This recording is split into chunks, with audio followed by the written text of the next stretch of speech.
गैर कानूनी तौर पर मुकीम गैर मुल्कियों के पाकिस्तान छोड़ने के लिए दी गई डेडलाइन खत्म। आज से होगा गैर कानूनी मुकीम गैर मुल्कियों के खिलाफ एक्शन। मुल्क भर में 49 होल्डिंग एरिया पॉइंट्स बनाए गए। खैबर पख्तूनख्वा और बलोचिस्तान में 4 चेक क्रॉसिंग पॉइंट्स भी मुख्तस। होल्डिंग एरिया से जांच पड़ताल करके गैर मुल्कियों को बॉर्डर पर भेजा जाएगा। अब तक 1,04,481 अफगान बाशिंदे वतन वापस चले गए। अफगान मुहाजिरीन की बड़ी तादाद चमन और तुरखम बॉर्डर पर जमा। अफगान साइड से सरहद बंद होने से खातिन और बच्चे खुले आसमान तले रात गुजारने पर मजबूर। पाक अफगान सरहद पर तारकिन वतन के लिए आरजी खैमा बस्तियां कायम की गई। खाने पीने की अशिया फराहम। बायोमेट्रिक के लिए नादरा की वैन भी मौजूद। वज़ीर दाखिला सरफराज बुगटी ने कहा कि पाकिस्तान ने लंबे अरसे तक अफगान मुहाजिरीन की मेहमान नवाजी की। पाकिस्तान से वो लोग बेदखल होंगे जिनके पास कोई कानूनी दस्तावेजात नहीं होंगे। गैर कानूनी गैर मुल्कियों के खिलाफ ऑपरेशन तवील और मरहलावार होगा।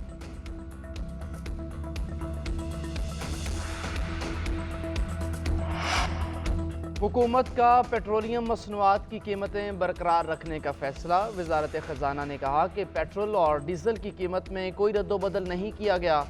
मिट्टी के तेल की कीमत 3 रुपये 82 पैसे और लाइट डीजल की कीमत 3 रुपये 40 पैसे फी लीटर कम कर दी गई।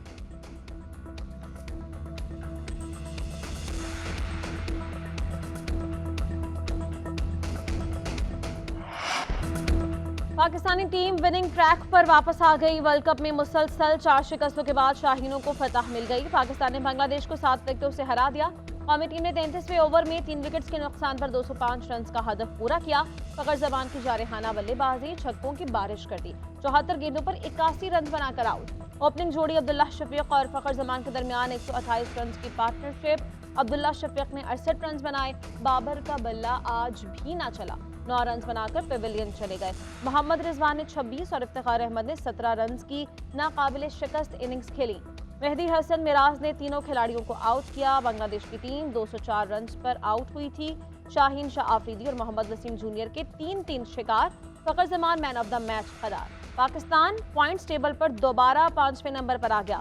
सेमीफाइनल में पहुंचने की उम्मीद फिर जिंदा हो गई।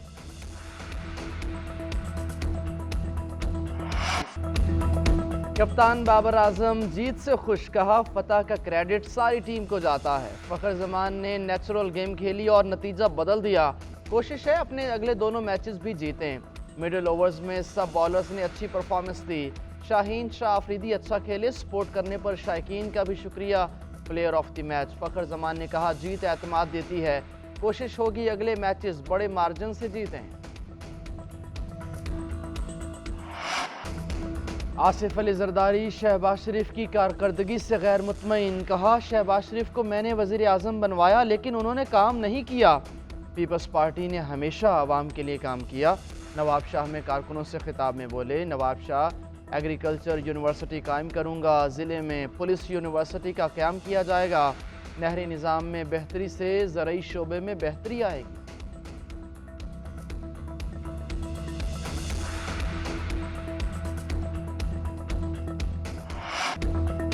पीटीआई पर इलेक्शन लड़ने पर पाबंदी नहीं। चेयरमैन पीटीआई के वफादार उम्मीदवार इलेक्शन में हिस्सा लेंगे। इंतखाबात करवाना इलेक्शन कमीशन का काम है। हम उनकी मुआवनत करेंगे।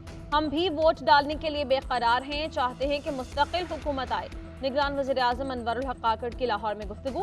कहा किसी जमात पर पाबंदी लगाना निगरान हुकूमत का मैंडेट नहीं।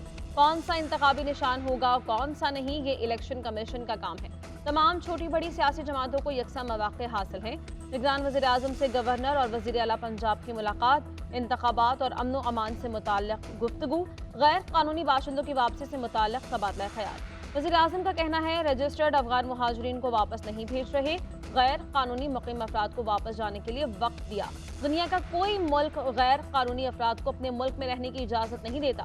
अनवरुल हक काकड़ और वज़ीर आला मोहसिन नकवी की मज़ार इक़बाल पर भी हासिल। मुस्लिम लीग नून ने भी जल्द इलेक्शन का मुतालबा कर दिया। एहसन इकबाल कहते हैं मुआशी गिरदाब से निकलने के लिए पाकिस्तान को इलेक्शन की ज़रूरत है।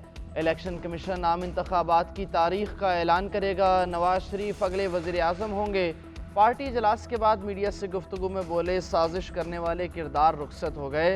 नवाज शरीफ वापस आ गए। मुस्लिम लीग 10 नवंबर तक पार्टी टिकट्स के लिए दरखास्तें जमा करेगी।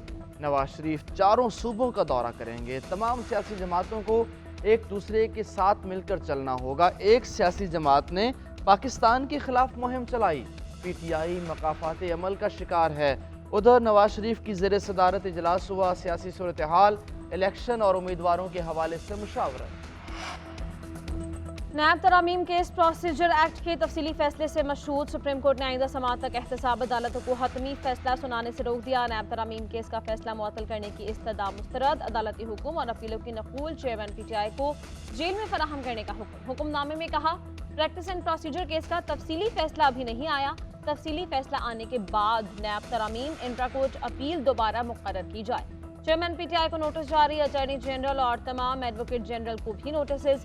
मुल्जिम ट्रायल कोर्ट से जमानत लेने का भी हकदार होगा। चीफ जस्टिस ने रिमार्क्स दिए कि नैब तरामीम से सब कुछ खत्म नहीं किया गया, सिर्फ फॉर्म तब्दील हुआ है। नैब तरामीम से कोई इल्जामात से बरी नहीं हुआ।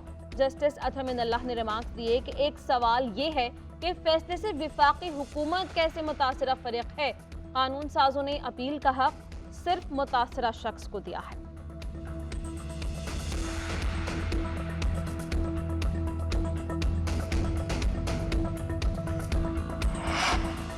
एवनफील्ड रेफरेंस में नवाज शरीफ की सज़ा मुअत्तली का फैसला बरकरार। अल अजीज़िया और एवनफील्ड रेफरेंस में सज़ा के खिलाफ अपीलें बहाल करने का तहरीरी हुक्मनामा जारी। इस्लामाबाद हाई कोर्ट के चीफ जस्टिस आमिर फारूक और जस्टिस मियां गुल हसन औरंगजेब ने 16 सफ़ात पर मुश्तमिल तहरीरी फैसला जारी कर दिया। फैसले में कहा गया, अल अजीज़िया रेफरेंस में पंजाब हुकूमत की जानिब से सज़ा मुअत्तल हो चुकी। नैब की जानिब से अपीलों की बहाली की मुखालफत न करने पर नवाज शरीफ की दरखास्तें मंजूर की जाती हैं। नैब की जानिब से बयान दिया गया कि नवाज शरीफ को गिरफ्तार नहीं करना चाहते। नवाज शरीफ की अपीलों को मेरिट पर सुनकर फैसला किया जाएगा।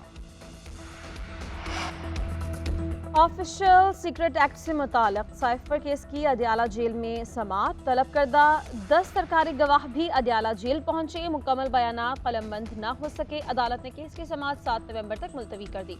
मीडिया से गुफ्तगू करते हुए चेयरमैन PTI के वकला ने कहा कि आइंदा समाअत पर 3 गवाहों के बयानात रिकॉर्ड होंगे। 9 मई के वाक़यात की मुकम्मल तहकीक नहीं की गई। हमें साइफर से मुताल्लिक एक भी दस्तावेज नहीं दी गई। चेयरमैन ने कहा कि मुझे घर का खाना नहीं दिया जा रहा। डॉक्टर्स की टीम हम सेलेक्ट करेंगे, वो इनका मुआयना करेगा।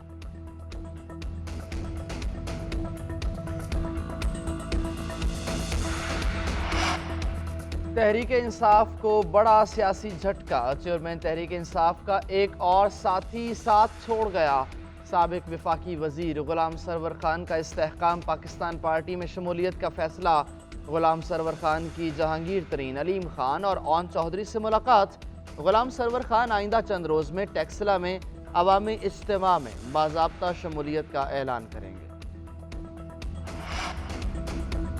असद उमर का IPP में शमूलियत से इनकार। तहरीक इंसाफ के साथ खड़ा रहने का ऐलान। लाहौर में अदालत पेशी के मौके पर सहाफ़ियों से गुफ्तगू। कहा, मुझे भी इस्तेहकाम में पाकिस्तान पार्टी में शमूलियत की दावत दी गई।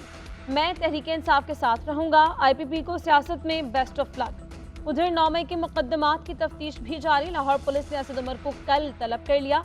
शाम 4 बजे DIG ऑपरेशंस के सामने पेश होने का हुक्म। असद उमर को लाहौर के मुख्तलिफ थानों में दर्ज 5 मुकदमात में तलब किया गया। IG ऑफिस की तरफ से तलबी का नोटिस जारी। उधर तहरीक इंसाफ के रहनुमा कामरान मंगेश एक मुकदमे में रिहाई के बाद दोबारा गिरफ्तार।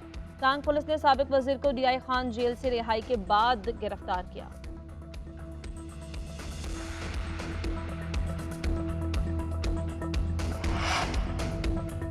जेल ट्रायल कानूनी करार देने के खिलाफ intra court appeal. Chairman Tehreek Insaf की जानिब से इस्लामाबाद हाई कोर्ट में दरखास्त दायर। अदालत ने वजारत कानून के जॉइंट सेक्रेटरी लेवल के अफसर को जुमेरात को तलब कर लिया। रिमार्क्स दिए, बताया जाए ऑफिशियल सीक्रेट एक्ट के मुकदमात सुनने का इख्तियार बाकायदा ज़ाब्ते के तहत दिया गया या नहीं। बैरिस्टर सलमान अकरम राजा ने मौक़िफ़ अपनाया। हमने ये दरखास्त सिंगल बेंच के सामने रखी थी कि जज की तैनाती गैर कानूनी है। जज मोहम्मद बशीर की मुद्दत मुलाजमत में तौसीक़ का मामला भी हमारे सामने है। जस्टिस मियां गुल हसन औरंगजेब ने रिमार्क्स दिए, जज मोहम्मद बशीर की मुद्दत मुलाजमत में तौसीक़ की सिफारिशात मैंने खुद भिजवाई थी। वो अच्छे इंसान हैं। सुप्रीम कोर्ट बार एसोसिएशन के इंतखाबात, आजम नज़ीर तारड़ के हिमायत याफ्ता शहजाद शौकत की बड़ी फतह। आसिमा जहांगीर ग्रुप के शहजाद शौकत 464 वोट्स की लीड से सुप्रीम कोर्ट बार के सदर बन गए। शहजाद शौकत ने 1706 वोट और हामिद खान ग्रुप के उम्मीदवार अब्दुल कुदूस 1242 वोट ले चुके। इंतखाबात में कुल 3756 वोटर्स ने हक़ राय दही इस्तेमाल किया। जीत के बाद वकला का जश्न, वकला की एहसन होन और आजम नज़ीर तारड़ के हक में नारे। साबिक चीफ सिलेक्टर इंजमामुल हक पर इल्जामात की तहकीकात शुरू। 5 रुकनी कमेटी इंक्वायरी मुकम्मल करके रिपोर्ट और सिफारिशात पीसीबी को जमा कराएगी। पीसीबी जल्द तहकीकात मुकम्मल करने का ख्वाहिशमंद। तहकीकाती कमेटी की जानिब से 1 हफ्ते के अंदर तहकीकात मुकम्मल करने का इम्कान। उधर इंजमामुल हक की गलत बयानी पकड़ी गई। इंजमाम का ट्विटर अकाउंट साया कॉरपोरेशन ही मैनेज करती है। ज़राए के मुताबिक साया कॉरपोरेशन के तलहा रहमानी इंजमामुल हक के एजेंट भी हैं। साबिक चीफ सिलेक्टर ने साया कॉरपोरेशन से लाताल्लुकी का इजहार किया था। शाहीन शाह आफरीदी का नाकदीन को गेंद से जवाब। शाहीन शाह आफरीदी ने नई गेंद से पहले ही ओवर में बांग्लादेश के तंजीद हसन को आउट करके सबके मुंह बंद कर दिए। साबिक भारतीय कप्तान और कोच रवि शास्त्री ने भारत के खिलाफ मैच में कमेंट्री करते हुए शाहीन पर तंज किया और कहा था, शाहीन वसीम अकरम की तरह नहीं है, उसे ज्यादा आसमान पर नहीं चढ़ाना चाहिए। बांग्लादेश के खिलाफ शानदार बॉलिंग पर सोशल मीडिया सार्फिन ने रवि शास्त्री को निशाने पर रख लिया। रवि शास्त्री टॉप ट्रेंड बन गया। किसी ने लिखा कि ये आम सा लेफ्ट आर्म स्पिनर किसे आम कह रहा है, उस पर हंसना ही बनता है।